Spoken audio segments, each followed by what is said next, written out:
Well, greetings, everybody. I'm thankful that you're here listening. I'm going to be giving you things from my own way of looking at it. I don't want to say interpretation, but things do seem like they line up here a little bit anyway, and I could sure use some input. I've heard a lot of different things about this first seal. And of course, the coronavirus had bird flu and all sorts of other things too, but it seems like the coronavirus has taken front seat for everything. I mean, they've closed down churches or places that have 250 or more people gathered. Some places are even less than that.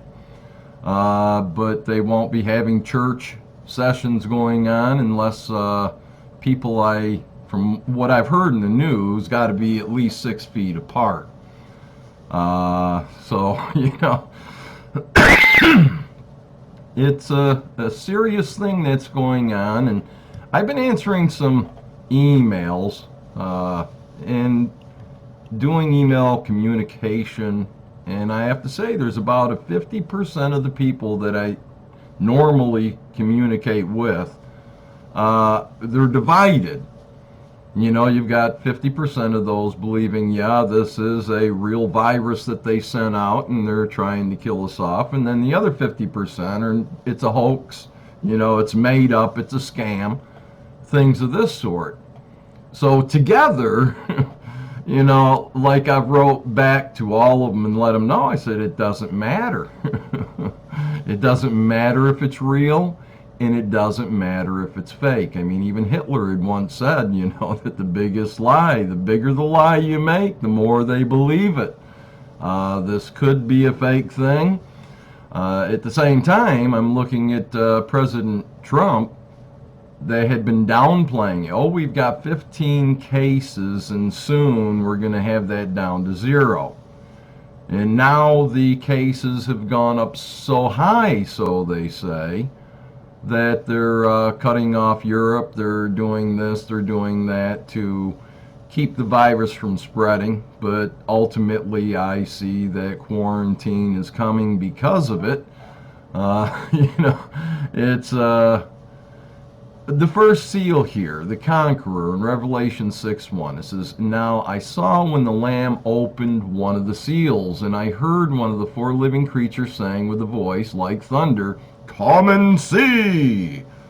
And I looked, and behold, a white horse." Now you got to realize, if you don't already know this or understand this, please consider this. Pray about it if you don't agree with it. But the 4 horsemen are spirits. They're something that Yachanan or John was shown. And these spirits come. They have certain authority. Now, whether they're Malachim or what, I have no idea on that. Whether they're angels, messengers of Satan, the devil, I have no idea. Our Heavenly Father owns them all, though He does give Satan her kingdom, which is right now here on earth. But as well as these others, these ones that come riding on horses, you could see they're given authority over certain things. And it says, I looked, and also if you take a look in Daniel, Daniel had a Malach come to him, a holy Malach, and he told him, "Hey man, I'm sorry, I heard your prayer before, I was delayed, fighting with the king of Persia, the entities that are over Persia, and until Michael, the Archmalach, came, and relieved me so I could come here to talk to you." These things are going on. This is a spiritual warfare that's taking place, and some of these spirits are being released when our king pops the seals. These entities that were prepared a long time ago, even before the scroll was written that our king now has in his hands, these things were to come, and the spirits already had the authority to do exactly what they're going to do. Now, I talked about in Revelation 7 where the 4 Malachim or the 4 spirits or the 4 angels or whatever it is I don't know what it is, except that they're entities created by our Heavenly Father, created to bring a destruction on the earth. But they were told to hold back these winds that they don't hurt the trees and such on the earth. And it says, and I looked, and behold, the white horse, he who sat on it had a bow and a crown. The authority was given to him, and he went out conquering and to conquer. Now, I did make a little bit of fun with this fella that, he based the whole thing, actually doing away with a lot of scripture, on the fact that it doesn't mention an arrow for this fella's bow. And I said, well, I guess he must have been naked then, huh? Because it didn't say he was wearing clothes. Didn't have sandals on, didn't say he was wearing them. Guy must have been bald because it didn't say he had hair, but it did say, that a crown was given him. Did he even have a head to put it on? He didn't have an arrow. Well, I dwelt on that for a while. I prayed about it. I felt bad about making fun of him. But something to consider here. There is this bow, there is this implement of destruction that's in his hand. Did he shoot his arrows already? And usually when it talks like down here in verse 4, it talks about, and there was given to him a great sword. Okay, so he's got a sword which can be used. I mean, sure, you can slap somebody in the snout, with a bow, and it's going to hurt. But the thing is, arrows are usually, in these days, interpreted, and, Yakinan back there on the Isle of Patmos didn't really have much to decipher what he was seeing because he was in present time, and he may not have seen the arrows go. But usually when they speak of the arrows in prophecy for these end times, they're speaking of missiles. There's very few people out there fighting wars right now with arrows, but there is one island that I know of that almost brought down a helicopter. There must have been 150 arrows stuck in that thing when it flew over these people. They don't let anybody go even near them, because when they do, they end up dead. And it says, and I looked, and behold, a white horse, and he who sat upon him had a bow. Now, whether arrows are there or not doesn't matter. What matters is that he was given this authority, and he went out conquering and to conquer. Well, how could he do that without arrows?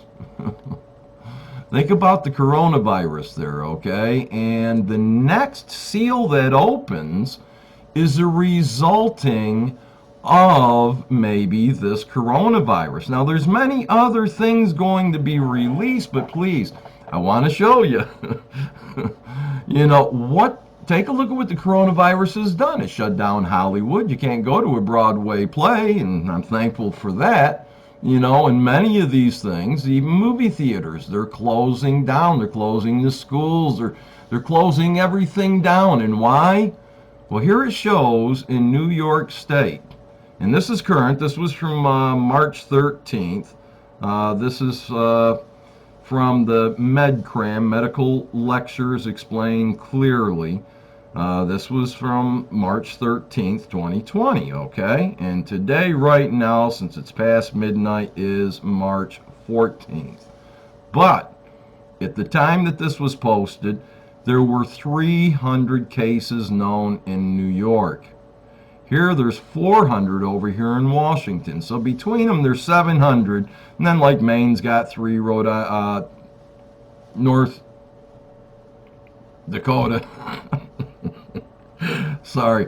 There's 1. Wyoming's got 1. Utah. Nevada's got 10. California's got 200. So you got 200, 600, 9, maybe all added together. You might have 1,000 cases for the continental United States wide. Let's say 1,000 cases, okay? Well, we go over here to New York State. This is information on novel coronavirus, but it's also what I had looked in here was for the flu cases in New York. And for some reason, it's showing the statistics from February 22nd, and it doesn't show them today, though this was posted on March 13th, 2020. It says here, Governor Andrew M. Cuomo today announced the total number of flu cases in New York State has eclipsed the record number of seasonal cases since New York State Department of Health began tracking flu cases during the 1998 to 99 season. The latest influenza surveillance report for the week ending February 22 shows 131,604 laboratory confirmed cases so far this season. All right. Now, it doesn't really get into, I didn't read all the way down. I didn't need to. I just haven't found too many statistics as far as how many people have died from this. But you've got 131,604 confirmed, laboratory confirmed cases of influenza this season so far. And yet, there's 300 cases, of coronavirus in New York, but look at what it has brought about. There's no toilet paper in the stores, my friends, okay? Things are flying off the shelf. People are getting scared. Same thing occurred back here, with the Black Death. It talks about on this site here from Fordham University, Jewish history source book, the Black Death of Jews, and so on and so forth. But it talks here, he says, a second account describes the Black Death in general and treats specifically of the destruction of the Jewish community in Starsburg.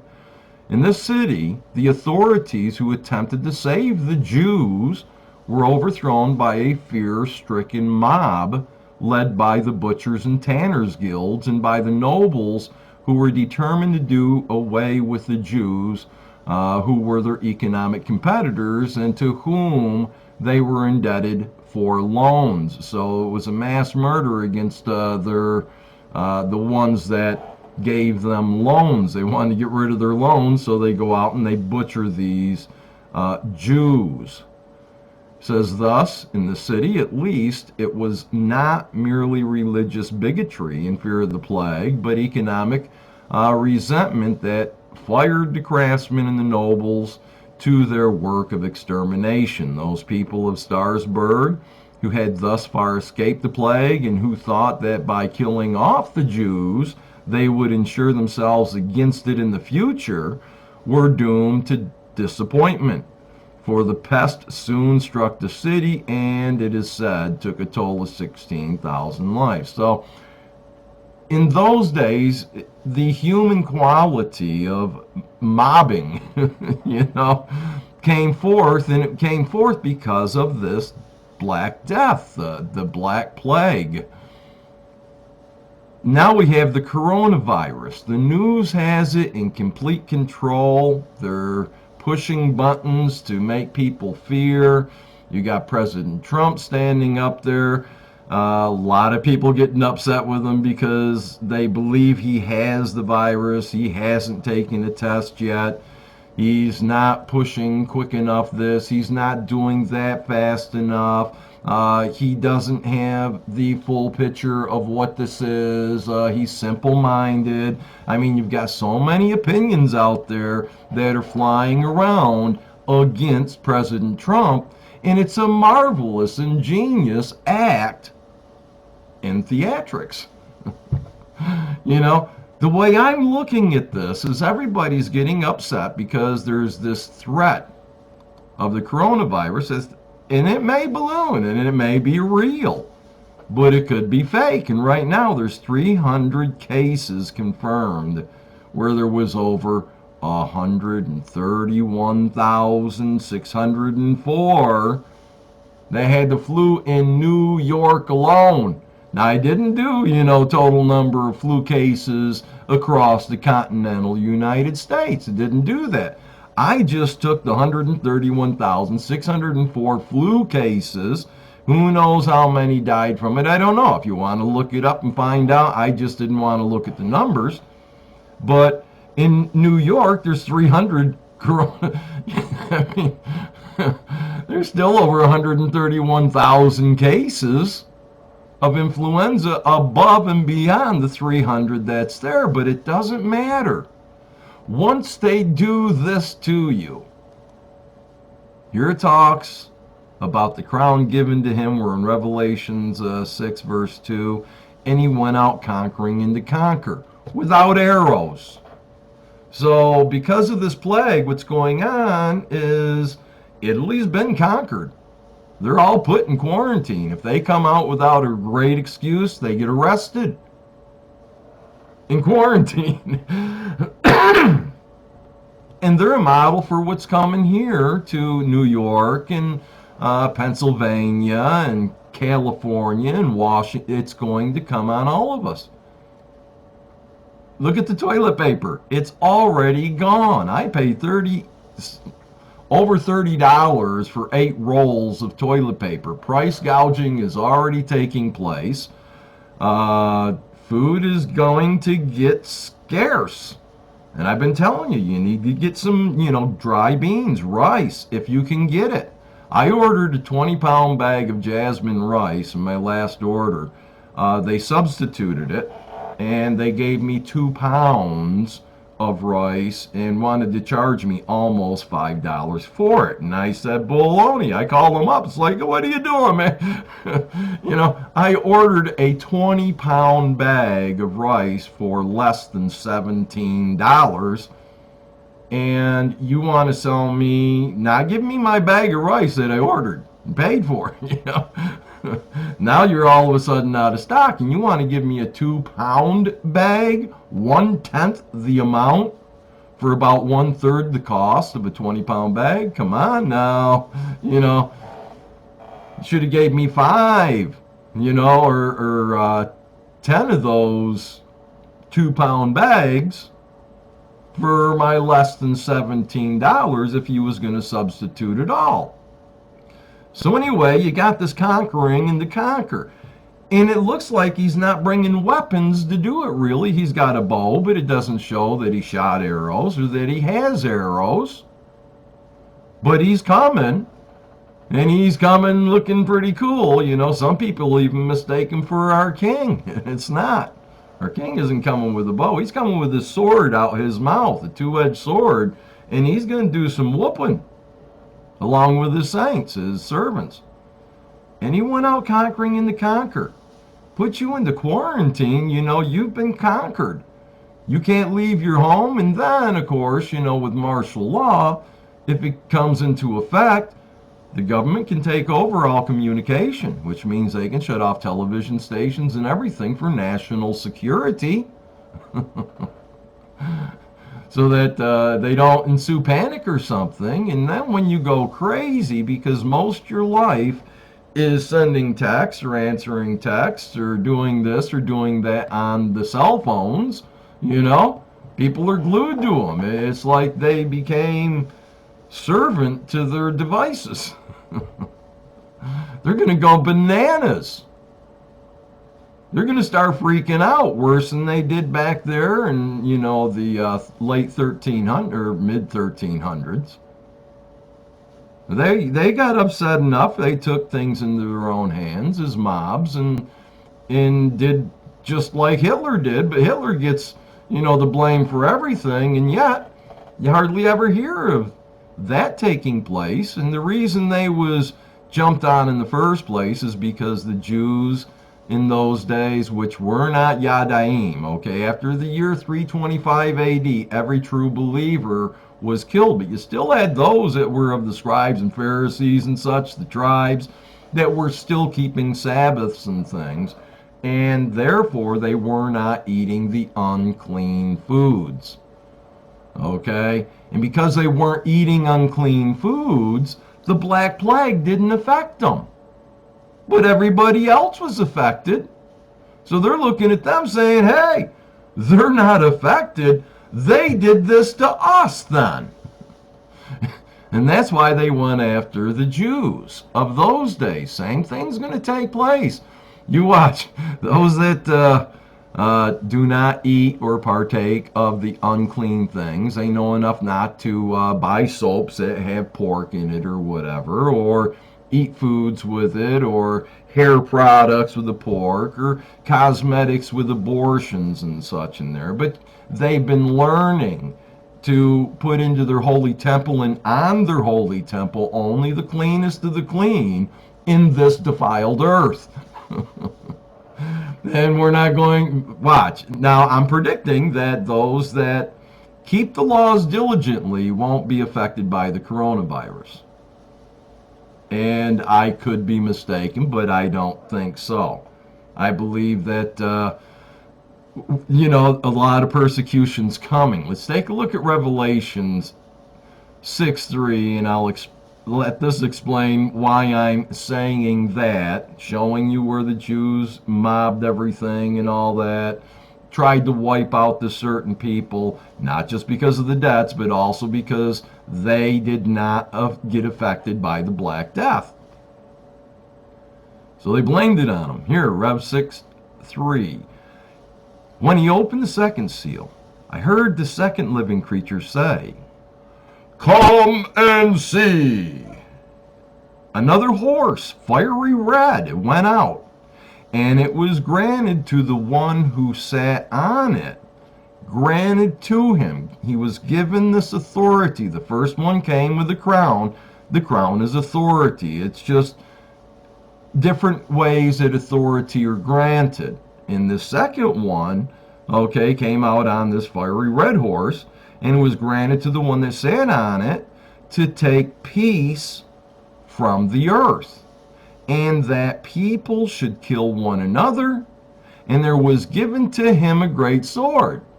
So this time it's going to be neighbor against neighbor and such, and when you've got this coronavirus, that there's 300 cases in New York, but the fear is already on everybody great enough that they already emptied out all the toilet paper from the stores. And looking at President Trump acting as though you've got President Trump acting as though he don't know anything about it for the most part. He's been around those that have alleged that they got it through what they claim is testing, laboratory testing, to confirm they've got it. And the president's there shaking hands, everything with them. And, he's not concerned about having it at all. Because there were 15 cases, and soon there will be none.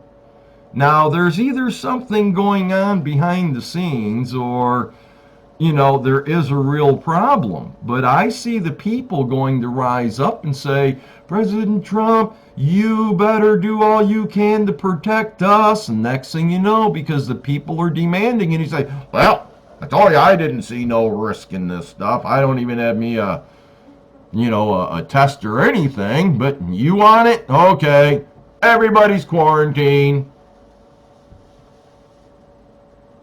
Who are you going to be then? And then food's going to get scarce, and all these things are going to get scarce. They're going to crash the economic system. That's what all this is for. He's going to take the peace from the earth. This is a spirit coming with a great sword, which also means, war. And there's civil wars, where we had brothers against brothers, north and south. Same thing's going to take place. People are going to want to kill one another. People should kill one another. It doesn't mean that there's going to be, tanks and everything used. There is a sword coming, and there's plenty of guns out there. There's plenty of butter knives. There are plenty of baseball bats and, even frog skewers. There's plenty of things that people can, sticks and stones. people can kill each other with. Fire, Molotov cocktails. This is this sword here that's coming that's going to turn neighbors against themselves, just like it did when they had the Black Plague. This has all been planned. All these things have been planned where they're going to take over. In fact, there is evidence that the coronavirus is genetically altered to affect mostly Asian people. Okay, that's some of the research that I've seen on the internet, but it was created in that manner because I think there was a meeting back in 2005 over in Britain, and in the meeting, which is part to do with bringing in the New World Order, there was laughter over one point where they talked about how they were going to give China a cold. And it was talked about here by this fella. I highly recommend you listen to him for a second. And this, of course, is over in England. All these gargoyles, these dragon gods.